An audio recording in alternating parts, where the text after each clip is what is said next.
I am the internet, and I like it when KSSU is on me. Alright, welcome back. Or welcome to the Matt and Tex Show. So this is what I sound like. I finally have a mic again, so...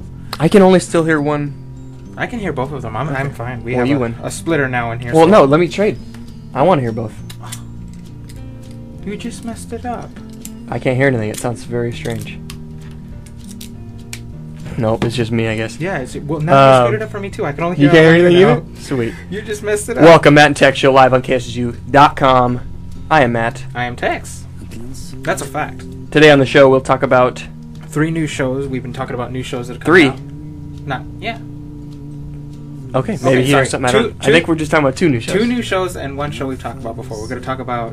We've both seen this second episode of Revolution. Revolution, the yep. 2-episode rule. We're going to talk about that later. The Office season premiere. We're going to talk about that. And last time, Matt talked about Last Resort. I haven't seen it yet. Now I've seen it. We're going to get my opinion and then go on from there. Not in that order. No, I should have said it in order. But it's fine. Whatever. The song's still going. Sweet. There you go. All fixed. We'll start out. Okay, we'll just yeah. We'll go to this first song. New music. Again, there's a lot of stuff coming out this fall, so I got a bunch of music lined up. I played them last week, but I'll play them again. Minus the Bear has a new album out called Infinity Overhead. The song is called Cold Company, and I like it. Enjoy. We'll be back talking about stuff. TBO. That was Minus the Bear with Cold Company. They're actually going to be in Sacramento at the Ace of Spades on November 7th. I believe the 7th, or the 2nd, one of those days. In November. A couple days before my birthday, so I should be going. I really like that band. Hint. Last week, we talked about Last Resort, which is a show on ABC. Hasn't premiered yet. It actually premieres tomorrow at ABC at 9 p.m. Pacific Standard Time, or wherever you're at. I got to watch it online early. Tex, last time we talked about it, didn't watch it yet, so I just kind of gave him a quick overview. It was actually pretty long, about what the show is about and if I liked it or not. Tex has since watched it, and he'll give his little spiel about it. After the radio show, I went to the library and watched it because I found a place to plug in my laptop, watched it there, and I thought, listening to Matt describe it, it was... I didn't describe it well. No, you didn't. No, not at all. Thank you. So I was... But Nuclear Submarine, you've got me hooked on nuclear. So. Oh, I know. So I watched it, and I thought it was incredible. Great show. It was amazing. I mean, I don't want to say that. Like, I'm hesitant to say I need the two episode rule on this one. A rule that you have to know not the full gist, but to understand to know if you really like it or not. Exactly. You watch at least the 2nd episode to make a better judgment or prediction. Yes. So I was hesitant to say that I don't need it, but now thinking back, I do, because it got me so excited. I was very excited watching this show. Where they get the order to launch the nuclear weapon, because they're all partying because they just crossed the equator and there's music playing in the submarine, and then all of a sudden they get the nuclear fire order. Boom, serious music, all hands battle stations, and they show you the process. The keys, toot keys. I don't know if that's really how they do it. I believe that is, and the same. There's a code. There's like a safe. One person has to open one safe. The second person has to open the safe. 2 doors to the safe. There's like a little plastic thing that's completely sealed. They crack it open. There's like a 20-digit code, and then the captain and the next captain, they both have to confirm the order, and everybody, and then so that was just all hyped up. That was my favorite part, and I keep going back and watching that part over and over again because it's just so cool. It's all happy and then serious, and I thought it was really great. And then it was a very serious show after that point, and I was so excited. But towards the end, a lot of things unraveled. Yes, a lot, and you should definitely check it out tomorrow. But I was excited throughout the whole thing. But towards the end, it was like, I would say the last minute after the captain makes this big announcement, "Hey, nobody come near our island," which is a great speech. Yes. I actually really love that speech. Great speech he made to the world. And after he gives that speech, they go outside on the 2nd floor balcony, and they're just all looking like out of the island, like. It's that whole what's going to come next thing. And I got this feeling that, oh no, the show is going to suck. And it was, see, that's the difference. It wasn't a thought. I was like, I hope it doesn't suck. It was actually a feeling that I got. and it wasn't, I think it's going to suck. This feeling was, this show is going to suck. We'll see. Everything great happened in this episode, and now all next episodes are going to suck. But I definitely hope not, but I definitely do need to give it the 2-episode rule. Yep. And I'm excited to see what happens next. And we have, another week to see episode 2, but tomorrow on ABC, that show will premiere, Last Resort. I suggest watching it. Really, really interesting, really intense. Very good episode. Good writing. Characters are great. I loved it. But yeah, we'll see. Second episode rule, and we'll talk about. I guess in 2 weeks we'll probably talk about it. Okay, we'll go to this next song. The Killers have a new album out called Battleborn. We'll listen to this song. It's called Runaways. Welcome back. That was The Killers. If you didn't know, a lot of their songs sound the same. We'll see. Anyways, we're just gonna go right to the next song. Okay. And then we'll talk about The Office, which I am absolutely excited about. Me too. Next song is from the Band of Horses that have an album coming out. No, Tex. Band of Horses have a new album coming out called Mirage Rock. This song is off that, called Knock Knock. Enjoy. We'll come back and talk about The Office. Knock Knock from Band of Horses. I thought you were trying to tell a joke. No. Was that the name of the band? Band of Horses was the name of the band. If you were listening, Tex. No, I wasn't. Song called Knock Knock. Knock Knock. Last week was a great day for fall television. Why? The Office. I wasn't pausing for you to ask me a question. Okay. I had to swallow my saliva. Anyways, we're on the air. The Office started its first episode of its final season. Season 9. And it was glorious. It was. My parents were watching something, and my TV broke, so I couldn't watch it in my room. My parents were watching something, and normally shows have a few minutes, but The Office starts right away, and they always get into their, like, all throughout the series. They've gotten into something at the beginning which has nothing to do with anything, story or anything. It's just funny comedy. Yep. And I missed that. You didn't see that at all? No, I went back today. I rewatched that was funny and important. It was yeah.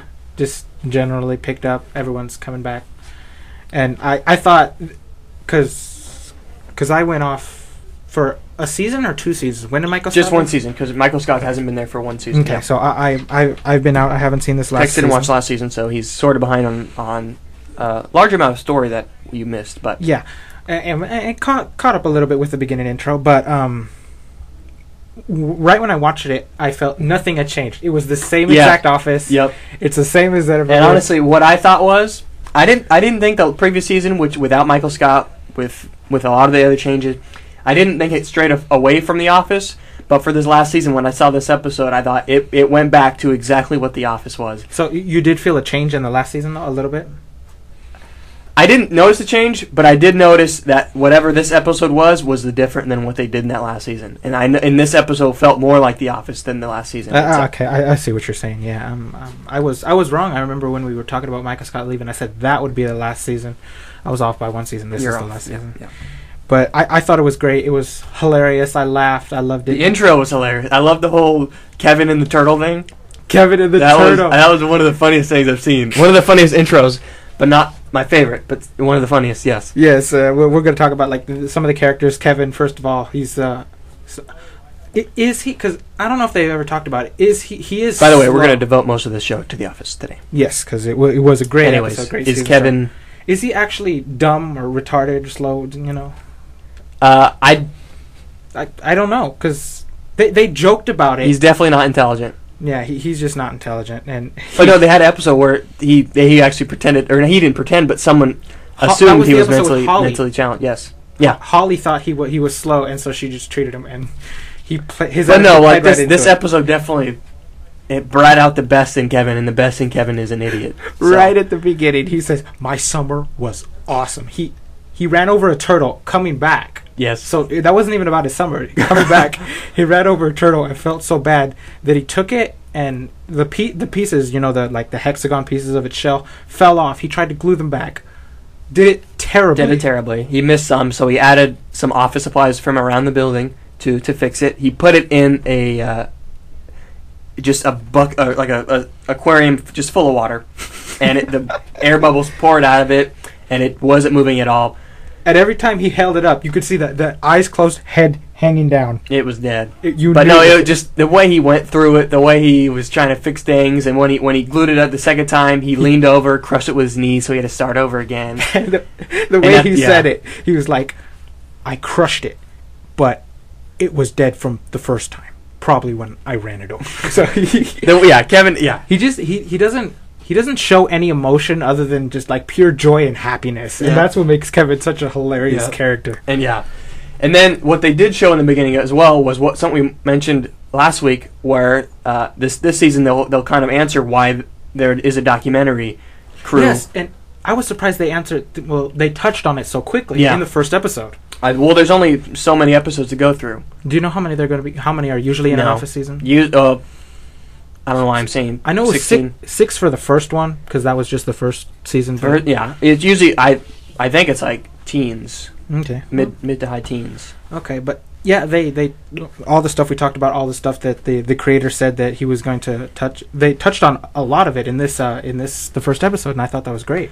So yeah, the question is, why is there a documentary film crew at this paper company? So they kind of in one of they're interviewing Pam and Jim. Just doing their thing. At the end of the interview, they kind of said, okay, that's dumb. So they started, not done, dumb, done. They said that was, sorry. They finished the interview, and then they just had the camera kind of went all zoomed out, and they were taking their mics off, Jim and Pam, and so they were talking to the film crew, and it kind of just, it revealed the side that we never saw before. Pam said, because, they dropped it. Usually, after the interview's over, they'll cut back into the main office, everyone else doing the thing, but they showed, like, the camera put down. It's kind of like a behind the scenes, and Pam said, don't you guys have everything by now? And the interviewer actually spoke, because the interviewer never speaks. And he said, well, we're kind of just focusing on YouTube right now, see where that's going. And so there's still, it definitely didn't answer why they're there, but so she said have everything, though, so seems like they're making a movie, because a TV show. You might be looking into it. Mm-hmm, yeah. You, specifically. And Jim and Pam, like we said last week, something big is going to happen, and the big speculation was somebody gets a job, and that's exactly. And so far, that's happened. Yes. Jim had some idea in college with his friend, and some sports marketing or something. Jim had this idea, and this other guy's like, "I'm going to run with that," and he offered to make Jim partner. Yep. Jim declined because it's in Philadelphia, and that would move everything. But Pam said, "Well, yeah, our lives are pretty boring now." As they were talking to the interviewer, and they're going to be that way for a long time. And you just saw Jim; he's like, I didn't realize my life was kind of over. He had that kind of look and attitude about it. And what helped was the idea of the new guys. Yes. That came into the office. Two new characters, Dwight Jr. and the new Jim. New Jim. That's what they call him. And Dwight Jr. looks like Dwight Jr. I don't think he does. Well, I think the only thing that helps is the glasses and the clothing, but nothing else looks like Dwight. Yeah, Dwight. Still Dwight. Dwight's more Dwight than ever. Jim does even pranks on him in some occasions. So it's bringing out the best in the office that we've all loved before, and they're doing that for the last season. And this, something I want to ask you. It's not, from what I pick up, it's not a new character, but who's the British girl, Nellie? She was important in last season, the previous season, where she was actually part of Sabre. Mm-hmm. She came in and was the manager for the branch. For the Scranton branch? For Scranton branch. Mm-hmm. I believe I'm getting this all right. And then what happened was David Wallace, I remembered his name, he bought Dunder Mifflin. And once he bought Dunder Mifflin, Andy became manager again, fired Nellie, and Andy went on that retreat to the camp or whatever. Nellie just hasn't left the company yet. Even though Andy fired her, Nellie just hasn't left. And then Toby is, But Nellie plays, like, from what I gather from the first episode, Nellie plays the Toby character. Andy's Toby. No. No? No, Nellie, well... It seems like he really hates her. Well, okay, I guess you could say Nellie is Andy's Toby at this point now. Previously, she wasn't, I would never say that. Like, in the last season, she was just...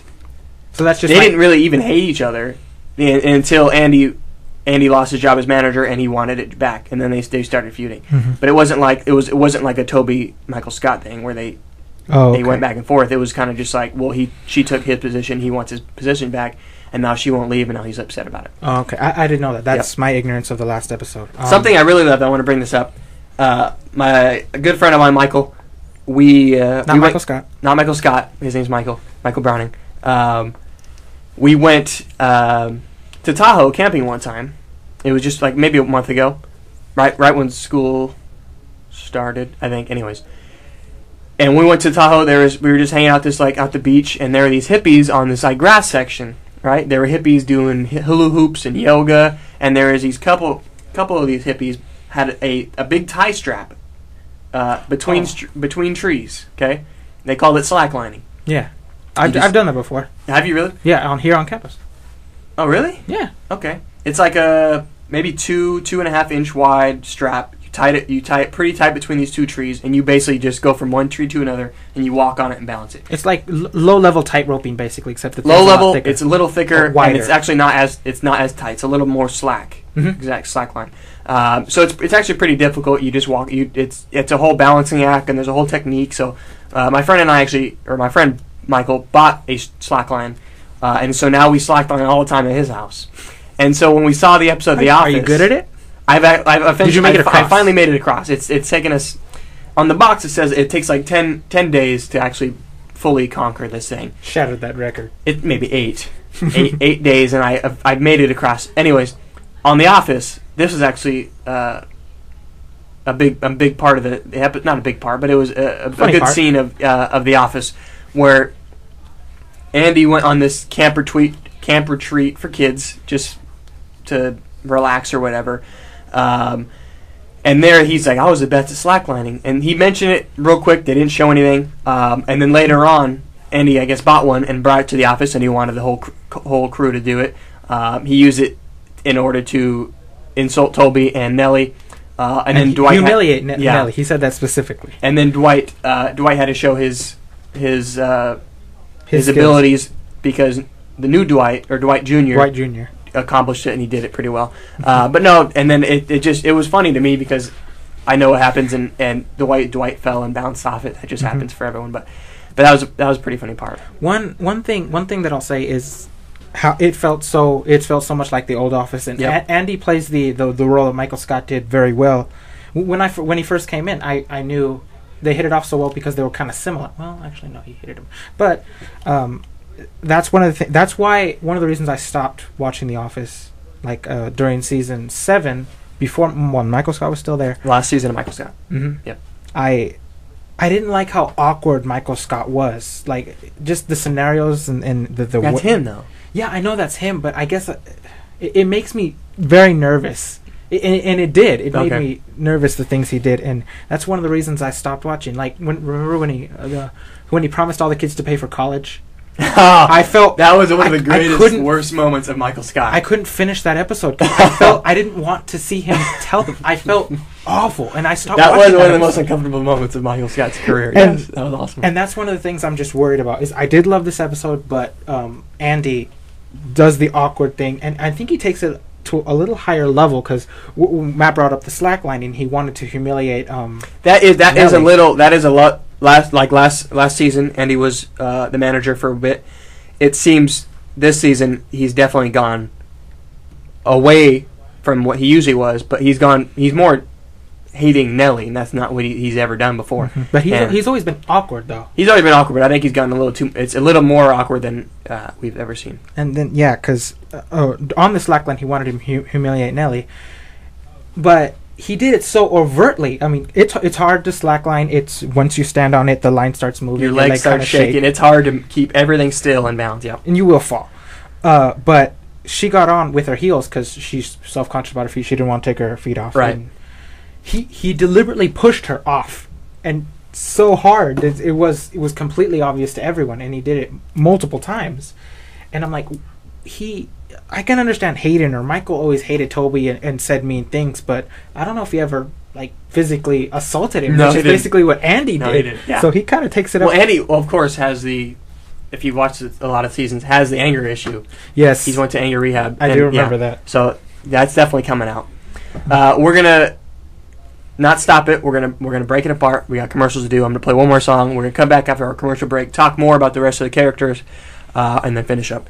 This next song is from Grizzly Bear that has a new album out called Shields. This song is called Sleeping Ute. Enjoy. Yeah, viewer discretion is advised. That show is very explicit. Oh, I loved it. That was my Tech favorite. is freaking out now because new movie. I didn't know he's only seen it once, and he loved it. It was hilarious. I loved it. I LOL'd all the time. And anyways, quick shout out to my parents, my uncle, who I call Little Mark because my dad's name is Mark, and I can't say Mark, and my brother, who are all listening down in L.A. or Downey, if you want to be specific. Hi. Text waves. I do. I wave when... Text waves, but you can't see it. No. And Courtney, she should be listening too. You don't know her. No, I don't. Yeah. Okay. And maybe Joanna. I don't know if she's listening or not. Okay. Hi. She never said if she was or not. Anyways, back to the office. We just had our commercial break. We'll be leaving in like 5 minutes. 5 seconds. Okay. 5 minutes. So Dwight. We'll come out. Yeah. Hilarious as ever, but he has in addition to having Jim, he also has new Dwight Jr. Sorry, I keep getting. He has Dwight Jr. He's competed with him big time, so much that he tried to. He used. Was it a power line? Here we go. So Dwight Jr. was so good at slacklining. Dwight had to one up it. So what he did was put a cable. And I don't know what this cable is. I think he rigged it up somehow. He put cable from the top of the building to like some light pole or electrical pole across the building. Tied a bike up to it. Made a counterbalance that Pam was supposed to sit on, and so Pam wouldn't do that. So he taped a printer to it just to be a counterweight, just to show off that he was better than Dwight Jr. He was the actual Dwight, but it didn't turn out well. Falling over and almost falling. Falling over, and then there's Creed at the end of that, where there was a circus at work today. There was a turtle. That's a man crushed a turtle shell. It was Creed is I forgot because when I watched it the second time, I didn't get to the end. I forgot Creed was even in the episode. Yep. At the very end. So. And at the end, he's like, another crazy day at the dog food company. He has no idea where he's at. Creed is honestly one of my favorite characters, but he's probably only said maybe 20 lines in this entire show. But each line is just gold. He is a hilarious, mysterious, strange man. He is scary as well. Yeah, we don't know if he's even Creed Brand or not. So since I missed the last episode, at the beginning of the last season, the beginning of this one, it showed Dwight and Angela sitting in a room, a hospital, and the doctor came out and said, "Dwight, you're not the father," and then he threw up all over Angela. So what was going on? Last season, I believe, and I thought this was before, but I guess not. Angela became pregnant. Mm-hmm. That's just the laws of nature. But she didn't show. She did show actually when Pam was pregnant in the last. Pam was pregnant with her second baby. Mm-hmm. Angela was pregnant as well, but she wasn't nearly as big, and Pam was kind of upset about that. So she had the baby. She had the baby, but the thing was, the beginning of season 9. Yes, I think it was towards the end. The thing was, Dwight was like doing the math, and he's like, "Well, we slept together 9 months before you knew, or whatever." So for the longest time, Dwight was assuming it was his child, and then at the end of last season, the baby was born, and he's like, "It looks exactly like me," and he's like, "It's not your baby, it's not your baby." And so at the beginning of this season, Dwight's like, "Well, I found out it's not my kid," and so he was distraught about that. But yeah, there's Dwight. We talked about Dwight. There's the romance between Oscar, who was the gay accountant in the office, and Angela's husband, who was a senator. I didn't know that. You were watching that in the show. That was on this episode. Really? When Angela said, "Oh, I'm sorry, or it's too bad. What's his face can't see the cat go because Oscar was taking it because he has a dinner meeting." Oscar. 20 seconds later, they cut to Oscar on the phone in the hallway talking to say, "Hey, you get to see your cat because when you come over for dinner later." Oh, you didn't plug that together? Okay. No, the senator, Angela's husband or fiance. I think they're married because they have a kid. Is supposedly gay. It turns out now that he probably is, and him and Oscar are now having a secret love affair. So that'll unravel throughout, and we'll see how that goes. And Angela doesn't know this? Angela doesn't know, no. At one point, last season, the senator gave Oscar his number, and Oscar was like, "Oh, he's got to be gay or something." And then he was talking, it was like one of the episodes, and Oscar was like, "Well, I guess maybe he's not gay, he would just give me his number." And at the end of like the last season, the senator's like, "You never called, what's wrong?" And it was obvious that the senator wanted him to call for other reasons. So that'll unravel. Anything else you want to add, Tex? No. New Jim seems very boring. New Jim seems very boring, and I think that's there to show that Jim doesn't want to be at the office anymore because new Jim kind of reflects what Jim is at the office, and so he wants a new exciting career with that multi-billion-dollar sports marketing job in Philadelphia. I think that they brought it like kind of full circle, because at the beginning I remember Jim was only there. He was there full time, but he never intended to stay at Dunder Mifflin the entire time. He made a joke. It's like, if I got a promotion, this would be my career, and if this was my career, I think I'd have to jump in front of a bus. And he said that in the beginning, and then that, I think, I didn't think about that, but you're probably right. That just brought it all full circle, and he realizes, wow, this was my career, and now my life is boring and going to be boring. So, well, unfortunately, that's all we can talk about today. I have class in 15 minutes, and I have to run over there, so we're going to end this short. Watch The Office if you haven't already watched it. Watch it's on Hulu. It's on Hulu. Watch Last Resort if you haven't already watched it. Great show. See the season premiere tomorrow. Season premiere actually tomorrow. Yeah, I forgot. We've already seen it, but for the rest of you people, you can watch it on ABC tomorrow night at 9. Until then, we'll see you next week with more nerd stuff. TV, movies, probably games. Candy. Tex likes food. We'll see you next week, Matt and Tex Show. Wait. What? Like us on Facebook, facebook.com/Matt and Tex. Or twitter.com/Matt and Tex.